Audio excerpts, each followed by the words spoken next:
Hello and welcome to Time About the Movies Flashback, and today we're flashing back to October 2nd, 1987.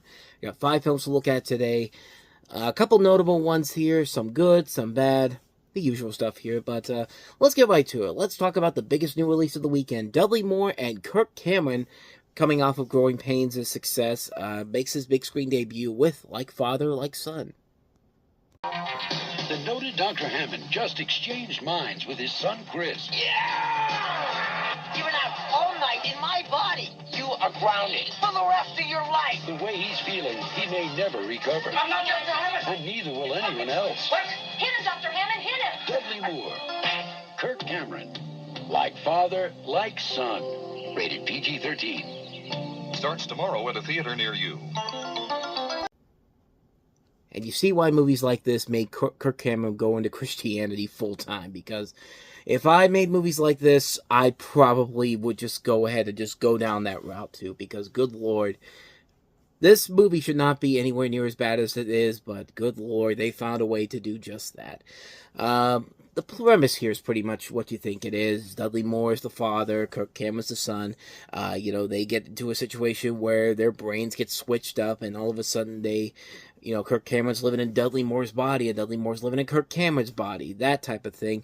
This was when Dudley Moore's star power really had fallen off big time, and this was one of the movies that I think really kind of killed his film career. Because at the start of the decade, he was one of the red-hot celebrities, thanks to 10 and then later Arthur. But then movies like this and Arthur 2 on the Rocks really just kind of killed his buzz completely. And Kirk Cameron, one of the rising stars in Hollywood, he saw what Michael J. Fox did after Family Ties, and then he took on Back to the Future, and look at the success he was having then. And Kirk Cameron said, well, if he could do it, so what? Why could I? And then picks a movie like this. Even when he took this movie, he fully admitted he had no idea what the movie was even about. I mean, if you can't figure out what your movie is about before you sign on to it, that's probably not a good sign going forward. And like I said, a movie like this should not be that hard to make work. I mean, we've seen body switch comedies before. Some of them have worked really well. We just talked about Vice Versa on this show not too long ago. We also talked about on Time About the Movies, 13 Going on 30 with Jennifer Garner, Freaky Friday with Lindsay Lohan. Body switch comedies can work really well to advancing somebody's career full time. This movie did not do that, unfortunately. This is one of those ones where it just really floundered, it fell apart completely, and it didn't work because nothing funny was coming from it. It was a lazy film, a lackluster comedy that was so poorly put together that they saw the name recognition and said, this is our ticket to big bucks, and not so much. And keep in mind, this is not when Sony, this was Colombian TriStar. This would have been around the David Putnam era of films, and chalk this up to another misfire opportunity here from that legendarily bad tenure in Sony's history, Columbia Pictures history, because Sony hadn't bought them yet. But bottom line, this movie sucks. I think I've said that 6 times now on this show and Time About the Movies, and it's probably going to continue on here. So let's see if the next movie sucks. Big Shots. Papa, I'm a businessman. Remember wishing you could drive? Ain't you never seen nobody drive a car?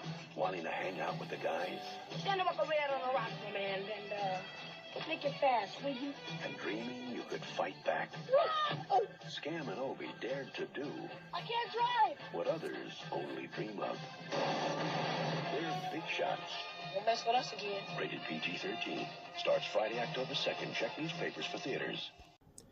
So following the death of his father, suburbanite Obi runs away from home and winds up on Chicago's South Side. And after being mugged, he befriends a con artist named Scam, who's actually played by Darius McCrary, who you'll later see in Family Matters in about 2 years' time. The two then embark on a down-south adventure involving gangsters, the police, and a search for Scam's father.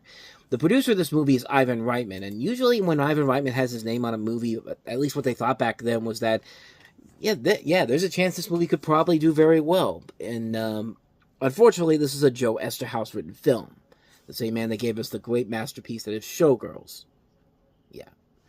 That should probably give you an indication of this movie's success factor as a whole. But, truth be told, I didn't think this movie was actually too bad. I actually kind of enjoyed it. I mean, this was a movie that I didn't expect a whole lot from it per se. I really went into it on a blind buy because I had to check this out for this particular show. And I gotta say, man, the movie actually was pretty fun. I mean, Ricky Busker, who plays Obi Dawkins, is actually kind of fun in this movie. So is Darius McCrary. I think they do a very good job in here. Robert Prowski is very fun in the movie. There's a really good cast involved in here, and it's not a great movie per se, but it's definitely a much better movie than I think people let on overall. It's a film that probably deserved a lot better treatment overall, but I think the biggest problem with the movie in terms of its box office success was the fact that it's coming from a studio that hadn't made a ton of hits in Lorimar. I mean, they made a lot of TV hits in general, but when it comes to the big screen movies, not so much. And when they branched out onto their own as a film division,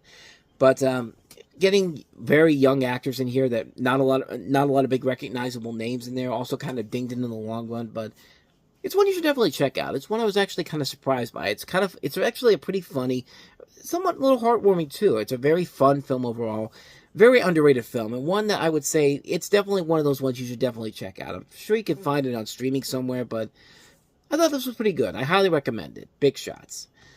So with that said, let's get to another recommendation this week, and that is Kathryn Bigelow's Near Dark.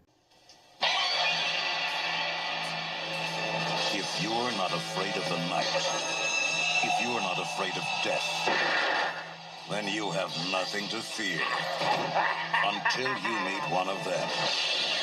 Because vampires don't just kill you all at once. They terrify you forever. Move that! Near Dark. Pray for daylight. Rated R. Now playing at a theater near you. Everybody thank the Lost Boys for making this movie possible, because, yeah, literally they have said, if it wasn't for the Lost Boys being successful, this movie probably would have never gotten made, and we should all be grateful for that, because this movie's pretty fucking awesome. It follows a young man in a small Oklahoma town who becomes involved with a family of nomadic American vampires, and it stars Bill Paxton, Lance Henriksen, just those two names alone. If you're not ready for a movie with those two names in it, then yeah, you probably should stay away. But if you do want to see a movie, but if you are going in this movie expecting what you think you're going to expect, you're definitely going to get what you're going to expect from this, because this is a fun movie, very incredibly over the top, but very fun at the same time. Shows you what Kathryn Bigelow can do as a director as a whole, that we'll see later on down the road with films like Point Break and The Hurt Locker. And good cast overall: Adrian Pastar, Jeffrey Wright, Tangerine Dream doing the score for this. Some pretty good effects overall. Just a really good, fun movie, man. A movie that's so good. They tried to remake this movie, but speaking of thanking things for something, you can thank Twilight for canceling a remake of this movie that was supposed to come out around the same time. They were going to do it. I think they were actually starting to shoot it, and then Twilight came out, and then the studio just said, we can't do this anymore. And we should all be grateful for that, because a remake for this movie in 2009, considering how bad most 2009 remake movies were going to be, yeah, it's probably better that they didn't go ahead and remake this. But what more can you say, man? It's a great film, really fun film overall, Near Dark. So let's go ahead and move on to our next movie we have here, and that is Slam Dance. Stop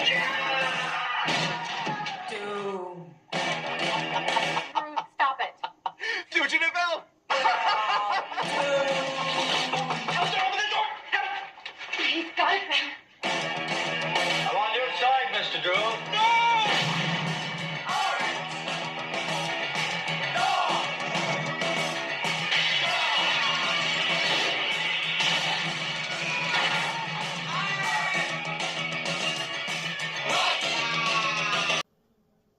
What the fuck did I just watch? Unfortunately, I can't show the full trailer, but watch the full trailer for this, man, because this trailer is absolutely insane. Just like this movie. You have a cartoonist who had an affair with a girl who was murdered and gets himself embroiled in a high-level cover-up of a sex scandal involving his lover. By using his artistic talents to try and reconstruct the scandal, he attracts attention to himself by the people involved and becomes a target himself. Now, this is directed by Wayne Wang. We've talked about a lot of his movies on this show, as well as over on Time About the Movies. And this is actually the first film he ever made that was not a movie that featured Chinese Americans, because he had directed a lot of movies before this with Chinese Americans involved in the cast overall. But this was his first film that had none of that, because of course you got people like Tom Hulse, Mary Elizabeth Mastrantonio, which you could probably say that this is a continuation of her character of Scarface, if you will. Virginia Madsen, Harry Dean Stanton, Adam Ant. But this was a film that did not do very well, and even Wayne Wang himself said this film had a lot of studio interference with it, and it's kind of hard not to see why. That trailer is definitely random, and the movie definitely is very random. Like, you can't tell what the hell they're trying to do, what the hell the storyline is going to be, but man, it's a bizarre film.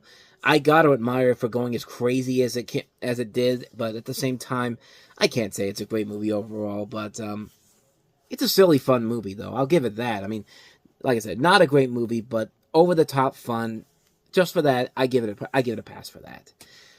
So with that said, let's go ahead and move on to our last film we have here. Another movie that is incredibly silly and over the top, and coincidentally also stars Virginia Madsen, Zombie High. It's Zombie High with Drop Dead Guys. You said you hated this place.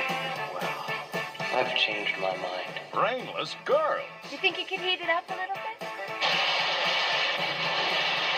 You had a nasty little accident. You could have been killed. And teachers who make an everlasting impression. You live forever, and the students get lobotomized?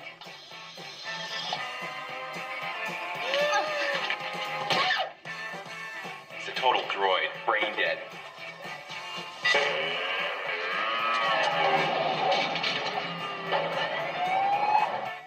We've got the opportunity here to have some serious fun. Prepare to scream. Did you hear something? Zombie High, where the teachers and the students never die. Not only Virginia Madsen, but a lot of notable names in this movie. Sherilyn Fane, who of course would later go on to star in Twin Peaks. Paul Fahey, who would later become a great comedy director as a whole. Just a really good cast overall in this film, and the movie is about Virginia Madsen starring as a beautiful young teenager who must fight against a boarding school that is intent on turning everyone into a Stepford-esque perfect student. So it's very much, it's the Stepford Wives meets Dawn of the Dead in a way, and just like, it's unlike Slam Dance, which has no idea what it's trying to be, but it's so bad it's good, in a so bad it's good type of way, it's enjoyable. This is a movie that knows exactly what it is. It's a stupid, guilty pleasure, over-the-top comedy, and a fun, stupid, silly, over-the-top zombie comedy. I mean, it knows exactly what it's doing, and it's having the time of its life with it. It's so silly. It's so grotesque at the same time, but at the same time of all that, it's absolutely hilarious. It's a really good, fun film. If you like these 80s cheesy, corny movies like this is definitely the movie for you. This is a ton of fun all the way through. Silly, stupid, but fun all around. What more can you say, man? They know exactly what they're doing, and it's a good, fun time all around. Zombie High, I absolutely love this film. And so, with all that said, we wrap up another edition of Time About the Movies Flashback. Next time, we'll check into the last weekend of September 1987 with 5 movies, including Bestseller, The Big Town, China Girl, Real Men, and a little movie called The Princess Bride, directed by the kid from All in the Family. Clearly won't go on to have a lasting impact, since it's the lowest of the grossing films here. Surely will not have an impact in the future in any way, shape, or form. Of course, it's the biggest movie, the most memorable movie that came out next week. But we'll take a look at that on the next episode. But with all that said, thank you so much for watching, and I apologize for the bad way this ended. But hey, if you like the rest of this, please hit the like button, please hit the subscribe button, and also don't forget to hit the notification bell, because you get updates on when new videos come out, and we post here every day. And check out some of the other episodes I've done as well. So with all that said, I'm out of here. I'll see you guys next time. Until then, take care.